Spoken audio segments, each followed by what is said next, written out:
Өнөөдөр Монгол Ардын Улсын хурлд Монгол Ардын намын бүлгийн ээлж тус хуралдааныг хуралдуулж хоёр асуудлыг хэлсэн шийдвэрлэлээ. Монгол Улсын хурлын тухай хуульд заасан Монгол Ардын намын үндсэн дүрмд заасны дагуу Улсын хурлд Монгол Ардын намын Монгол Ардын бүлгийн даргын асуудлыг өнөөдрийн хурлаар ярьж Улсын хурлд Монгол Ардын намын бүлгийн даргаас Жадамбын Бат Эрдэнэгийг чөлөөлж Улсын хурлын гишүүн жигждийн бачаргалыг томиллоо.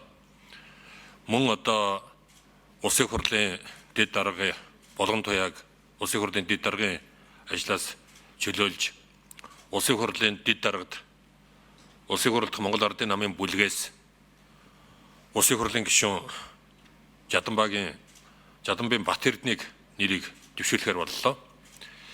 Энэ хурлын бүлгийн хурлаа энэ асуудлуудыг 100% саналаар шийдвэрлэлээ. Бид нар Улсын хурлын дэд даргад Улсын хурлд ажиллаж исэн дуршлаг олоодаа сонгогдож засгийн газрын төвшөнд ажиллаж исэн сая бүлгийн даргаар ажиллаж исэн Жадамбын Бат Эрдэнэгийн нэрийг дэвшүүлж байгаа.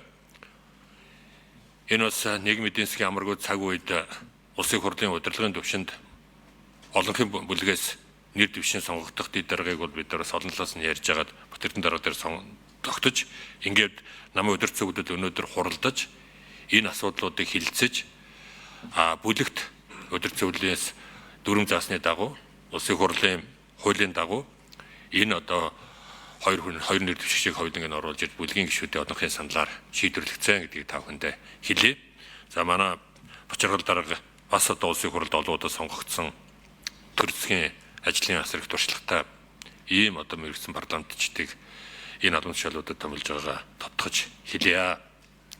За энэтэй холбогдуулж өнөөдрийн одоо хэвлэлийн хуралд манай бүлгийн шинэ даргаар сонгогдсон бачаргал дарга за олонхын бүлгээс Улсын хурлын дэд даргад нэр дэвшүүлж байгаа Бат Эрдэнэ дарга за бүлгийн дэд дарга Ариун Заяа, бүлгийн дэд дарга Болормоо, бүлгийн дэд дарга Отгонбаяр за мөн одоо Монгол Ардын намын удирдах зөвлөлөөс байгуулагдсан ажлын хэсгийн ахлагч Улсын хурлын гишүүн, засгийн газрын гишүүн болсон Хүрлатер гэсэн ийм бүрэлдэхүүнтэй оролцож байна. Өнөөдрийн бүлгийн хурлаар энэ асуудлуудыг эцэслэн шийдвэрлэгдлээ. Асуулт байна уу? Улсын хурлын даргын асуудлыг хууль заасан хугацаатай. Тийм учраас Улсын хурлын даргын асуудал цаашдаа явах бах. Ер нь бол бас нийгмийн эдийн засагт ингэж үүсэж байгаа нөхцөл байдалтай холбоотой улсын төсвийг батлах цаг хугацааны шаардлага байна. Улсын төсвийг 11 сарын 15-ны дотор бид нар батлах ёстой. Улсын төсвийн хилцүүлэг их хурл дээр явж байна. Тийм учраас одоо олонхын бүлэг удирдлага зохион байгуулалтынхаа арга хэмжээг шуурга хавчлан яарвчлан хэрэгжүүлж энэ улсын төсвийг батлах за нийгмийн эдийн засгийн одоо тулгымцсан асуудлуудыг шийдвэрлэх чиглэл рүү анхаарлаа хандуулж ажиллах ийм чиглэлийг бас бүлэг дээр ярьж шийдвэрлсэн болохыг хэлье.